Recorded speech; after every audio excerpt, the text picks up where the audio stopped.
बिस्मिल्लाहिर्रहमानिर्रहीम। Dear student, अस्सलाम वालेकुम। Syed Imran Khan maths made easy के साथ आज हम मज़ीद सेट्स की डिफिनेशन पढ़ेंगे। तो उसमें सबसे पहले ऑर्डर ऑफ अ सेट से स्टार्ट लेते हैं। ऑर्डर ऑफ अ सेट यानी सेट का जो ऑर्डर है या जो मर्तबा है, इससे क्या मुराद है? The order of a set defines the number of elements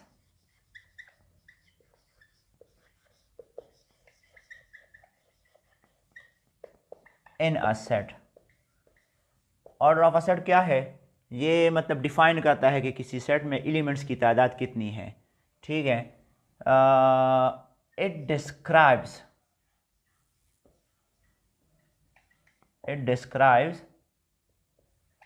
the size of a set, यानी ये किसी सेट के साइज को डिस्क्राइब करता है। मतलब अगर सेट में एलिमेंट ज़्यादा है तो वो बड़े ऑर्डर का होगा, अगर सेट में एलिमेंट्स कम है तो उसका ऑर्डर भी कम होगा।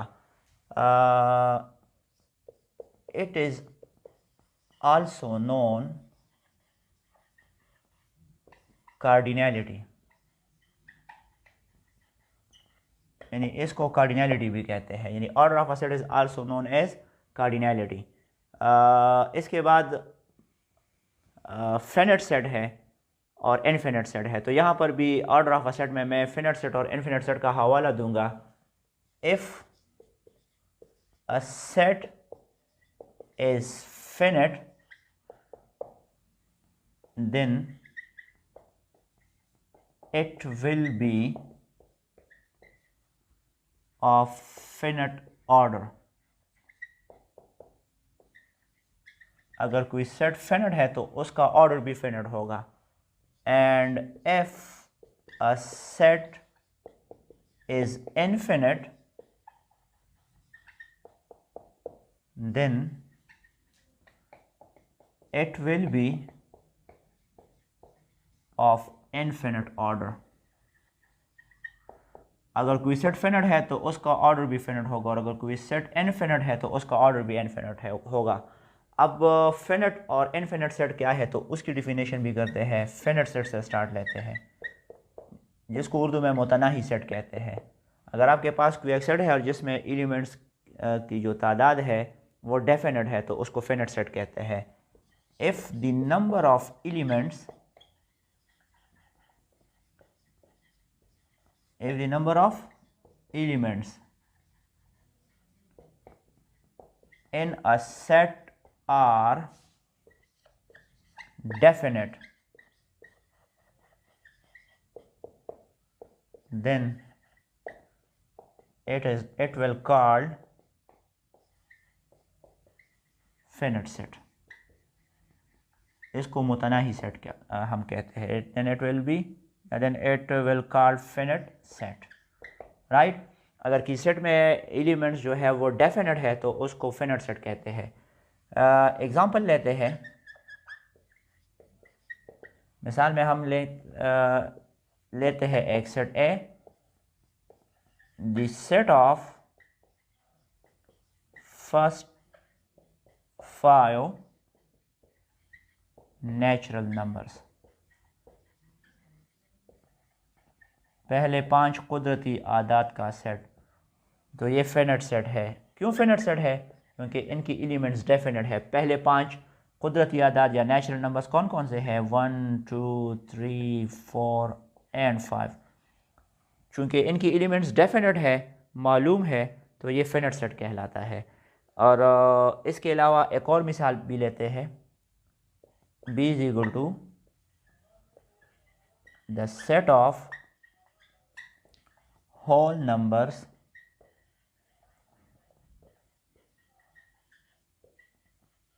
Up to 10। 10 तक जो होल नंबर्स है, मुकम्मल आदाद का जो सेट है, जिसको हम W से भी रिप्रेजेंट करते हैं, तो उसको मैंने B का नाम यहाँ पे दिया है। So B is equal to whole number 0 से स्टार्ट होता है, 0 1 2 3 dash dash dash up to 10, यानी 10 तक जितनी भी होल नंबर्स है उसका सेट। तो ये भी फिनिट है। क्यों फिनिट है? क्योंकि इनकी एलिमेंट्स भी डेफिनेट है। फिनिट सेट की डिफिनेशन ये भी है कि if the cardinal number of a set is known then it is called finite set. इसमें ये जो लास्ट नंबर होता है इसको कार्डिनल नंबर कहते हैं, कार्डिनल नंबर, राइट।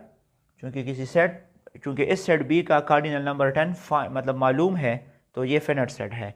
तो फिनिट सेट की डिफिनेशन ये है कि अगर किसी सेट में जो एलिमेंट्स है वो डेफिनेट है, जिसकी हम काउंटिंग आसानी से कर सकते हैं, तो उसको फिनिट सेट कहते हैं।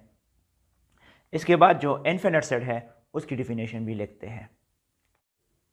Now we will define infinite set.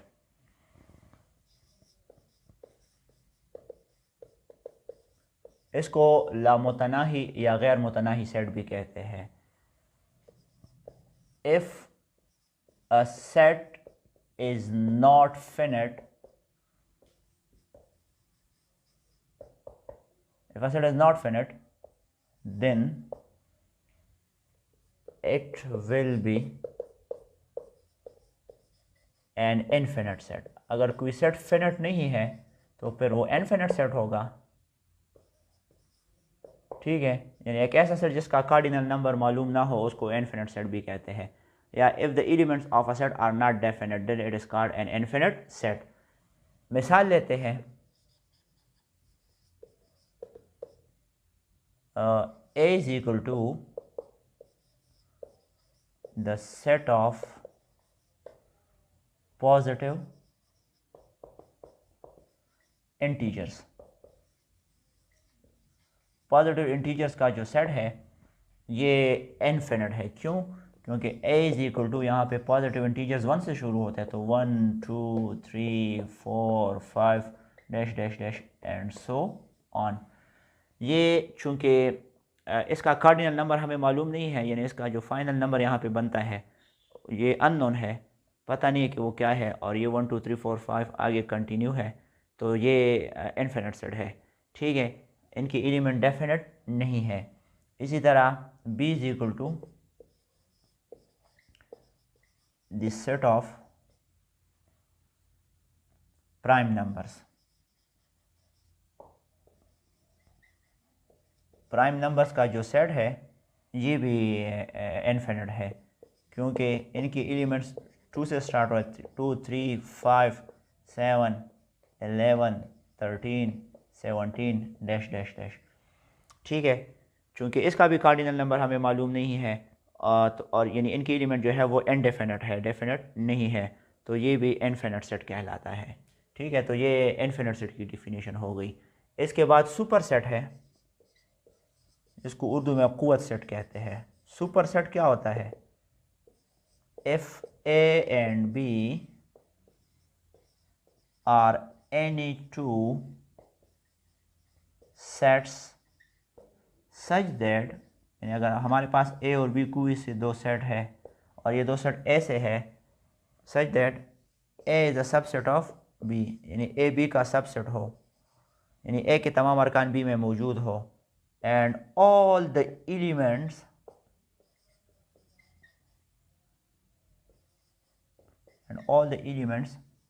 of set B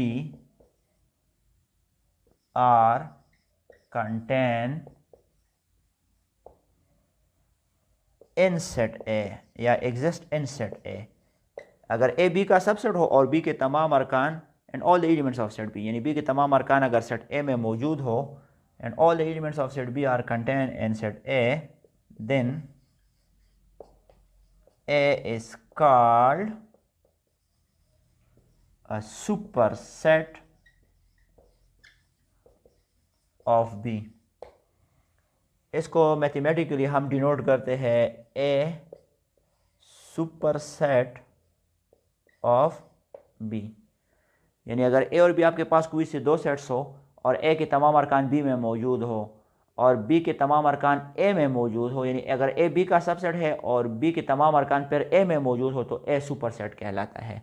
मिसाल लेते हैं, इसको symbolically A subset of B, sorry A superset of B इस तरह रिप्रेजेंट करते हैं।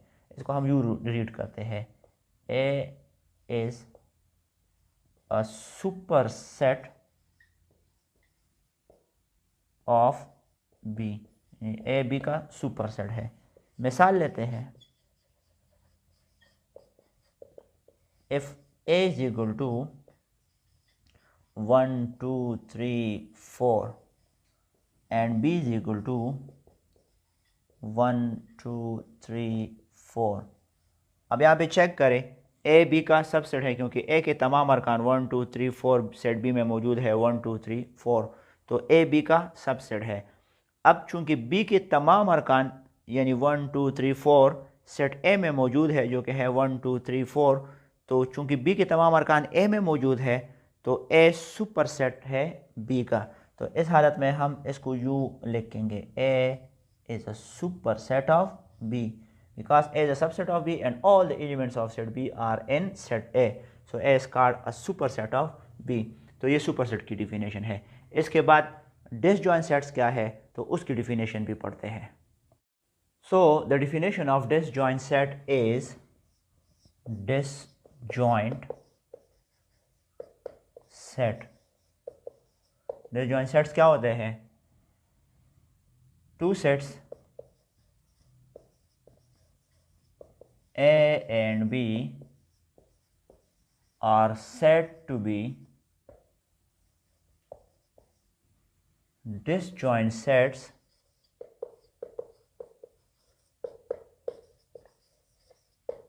if there exists no element common in both sets। अगर आपके पास दो सेट्स है ए और बी और ये दो सेट्स ऐसे हैं कि ए और बी में कोई मुश्तरक एलिमेंट ना हो तो उनको डिसजॉइंट सेट्स कहते हैं। So two sets A and B are said to be disjoint sets if there exist no element common in both sets. यानी अगर दो सेट्स है और दोनों सेट में कोई एलिमेंट कॉमन नहीं है तो वो डिसजॉइंट सेट्स यानी गैर मुश्तरक सेट कहलाते हैं। मिसाल लेते हैं, A इज इक्वल टू, इसमें इवन नंबर्स लेते हैं 2 4 6 8 10 and B is equal to, इसमें ऑड नंबर लेते हैं 1 3 5 7 9। चूँकि A और B में कोई एलिमेंट मुश्तरक नहीं है, इसमें 2 4 6 8 10 है और इसमें 1 3 5 7 9 है, ना A का कोई रुकन B में है ना B का कोई रुकन A में है, यानी दोनों बिल्कुल मुख्तलिफ सेट्स है, तो इन दोनों सेट्स को डिसजॉइंट सेट्स कहते हैं। वेन डायग्राम्स अगर आप इसकी रिप्रेजेंट करें सेट ए और सेट बी, ये फ़र्ज़ करें हमारे पास वो दो सेट्स है ए और बी। सेट ए के जो अरकान है वो 2 4 6 8 10 और बी के अरकान है 1 3 5 7 9। ये डिसजॉइंट सेट है क्योंकि दोनों में कोई एलिमेंट कॉमन नहीं है। तो वेन डायग्राम इसका हम यूँ रिप्रेजेंट करते हैं कि ये डिफरेंट हम सर्कल्स बनाएंगे क्योंकि ए में एक टाइप के नंबर है और बी में किसी दूसरे टाइप के नंबर है। क्योंकि इसमें कोई एरिया कॉमन नहीं है तो इनके जो सर्कल्स है या जो आपने ये शेप बनाई है इसमें इसका कोई हिस्सा कॉमन नहीं होगा। अच्छा, इसके बाद जो नेक्स्ट डिफिनेशन है डिसजॉइंट सेट्स के बाद वो ओवरलैपिंग सेट्स की है। ओवरलैपिंग सेट्स, ओवरलैपिंग सेट्स को उर्दू में मुतराकिब सेट कहते हैं। अच्छा, if A and B are any two sets such that neither A is a subset of B nor B is a subset of A, but there exists at least one element common in both sets, then A and B will be overlapping sets। क्या मतलब है इसका कि अगर आपके पास कोई से दो सेट्स है ए और बी, और ये दोनों सेट्स ऐसे हैं कि ना ही ए बी का सबसेट हो, यानी ए के तमाम अरकान बी में मौजूद ना हो और ना ही बी के तमाम अरकान ए में मौजूद हो, यानी ना ए बी का सबसेट हो और ना ही बी ए का सबसेट हो, but there exist at least one element common in both sets, लेकिन अगर दोनों सेट में कम अज़ कम एक रुकन मुश्तरक है तो फिर ए और बी जो है ये ओवरलैपिंग सेट्स कहलाएंगे। मिसाल लेते हैं,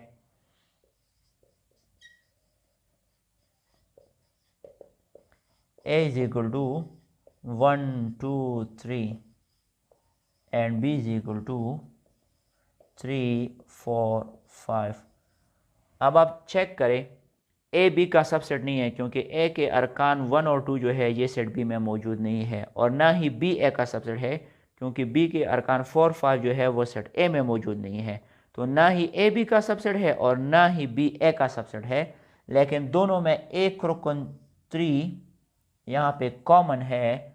सो ए और बी जो है ये ओवरलैपिंग सेट्स है।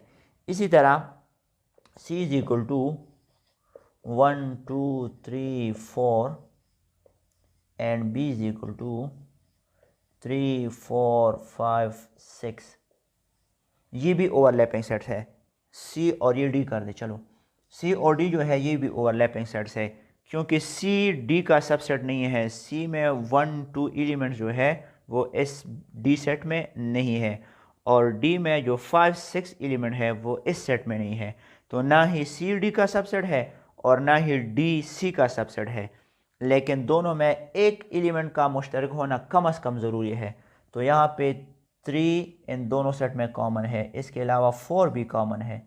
यहाँ पे एटलीस्ट वन एलिमेंट का जिक्र मैंने किया है, there exist at least one element.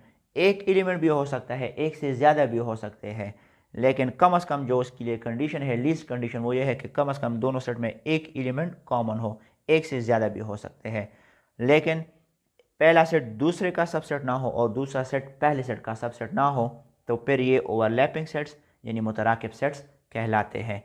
तो ए और बी ओवरलैपिंग सेट्स है और सी और डी ओवरलैपिंग सेट्स है। अगर मैं ए और बी को वेन डायग्राम से रिप्रेजेंट करूँ तो इसकी जो शेप बनेगी वो कुछ यूँ होगी कि फ़र्ज़ करिए हमारे पास सेट ए है और ये सेट बी है, सेट ए और सेट बी। सेट ए में 1 2 3 है और सेट बी में 3 4 5 है। इसका ये जो एरिया है यहाँ पे ये 3 नज़र आ रहा है, ये ओवरलैपिंग सेट की निशानी है।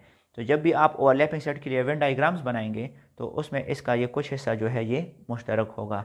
डिसजॉइंट सेट्स में ये बिल्कुल अलग होगा, और जो ओवरलैपिंग सेट्स है इसमें ये एक दूसरे को ओवरलैप करेंगे, तो इट मीन्स कि इसका कुछ हिस्सा इसमें से कॉमन आएगा। आई होप कि आप लोगों ने आज के जो मुख्तलिफ डिफिनेशंस ऑफ सेट्स मैंने मज़ीद डिफ़ाइन किए हैं उसकी समझ आ गई होगी। अगले वीडियो के साथ फिर मिलेंगे, तब तक के लिए अल्लाह हाफिज़।